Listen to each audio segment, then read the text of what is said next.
આઝાદીના 75 વર્ષ પૂરા થયા છતાં પણ હજુ આપણે સમાજને જાતિઓમાંથી મુક્ત કરાવી શક્યા નથી. સુપ્રીમ કોર્ટમાં ગુરુવારે યુજીસીની જે નવી ભેદભાવ ભરેલી જે નીતિ છે એની પડકારથી પીઆઈએલ પર સુનાવણી કરી અને સુપ્રીમ કોર્ટે કડક શબ્દોની અંદર ટિપ્પણી કરતાં એવું કીધું કે આઝાદીના 75 વર્ષ પૂરા થયા છતાં પણ હજુ આપણે સમાજને જાતિઓમાંથી મુક્ત કરાવી શક્યા નથી. સુપ્રીમ કોર્ટે કીધું કે આપણે ઉલટી દિશામાં જઈ રહ્યા છે અને આ નિયમ એવું બતાવે છે કે આપણે હવે બીજી દિશા તરફ જઈ રહ્યા છે. કોર્ટે યુજીસીના જે નવા નિયમો છે એની પર રોક લગાવી દીધી છે અને સરકારને નવો ડ્રાફ્ટ તૈયાર કરવા માટે આદેશ આપ્યો છે અને યુજીસીને કીધું છે કે જ્યાં સુધી બીજો આદેશ નહીં આવે ત્યાં સુધી 2012ના નિયમો ચાલુ રાખવા. તો આના વિશે તમારી સાથે વાત કરીશ. મારું નામ રાજેશ શાહ છે અને તમે જોઈ રહ્યા છો ગુજરાતના સૌથી મોટા ડિજિટલ ન્યૂઝ પ્લેટફોર્મ ખબર છે.com.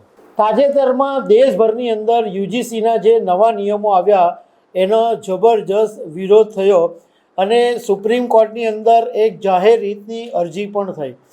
હવે આ અરજી પર ગુરુવારે સુપ્રીમ કોર્ટમાં સુનાવણી થઈ અને જસ્ટિસ સૂર્યકાંત અને જસ્ટિસ જોય માલ્યા બાગચીની બેન્ચે આ સુનાવણી કરી અને જ્યારે પીઆઈએલ જેમણે કરી છે એમના વકીલે કોર્ટમાં દલીલ કરી કે નવા નિયમ છે એના સેક્શન 3 એ જાતિ આધારિત ભેદભાવને માત્ર એસસી એસટી ઓબીસી સુધી સીમિત રાખે છે અને આની અંદર સામાન્ય વર્ગને બહાર રાખવામાં આવ્યો છે.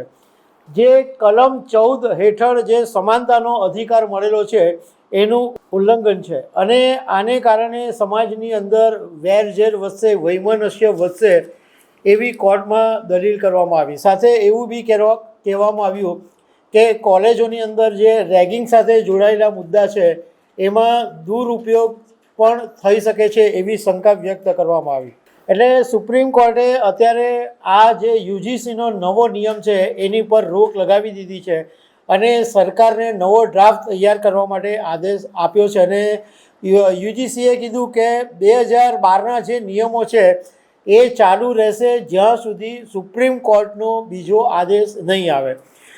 હવે હમણાં યુજીસીનો જે નવો નિયમ આવ્યો એની અંદર એવું હતું કે દરેક કોલેજ યુનિવર્સિટીઓએ ઇક્વિટી કમિટી બનાવવી, ઇક્વિટી સ્ક્વોડ બનાવવો, 24/7 હેલ્પલાઇન બનાવવી, ફરિયાદનો 24 કલાકની અંદર સ્વીકાર કરી લેવો, 15 દિવસની અંદર નિર્ણય કરવો, 7 દિવસની અંદર કાર્યવાહી કરવી અને કુલપતિ અને આચાર્ય એમને સીધી જ જવાબદારી એમની પર નાખી દીધેલી અને જો નિયમોનું ઉલ્લંઘન થાય તો કોલેજોનું રજિસ્ટ્રેશન રદ કરવા સુધી એમને યુજીસીમાંથી બહાર કાઢી નાખવા સુધીના ઘણા બધા દંડની જોગવાઈઓ પણ આની અંદર કરવામાં આવી.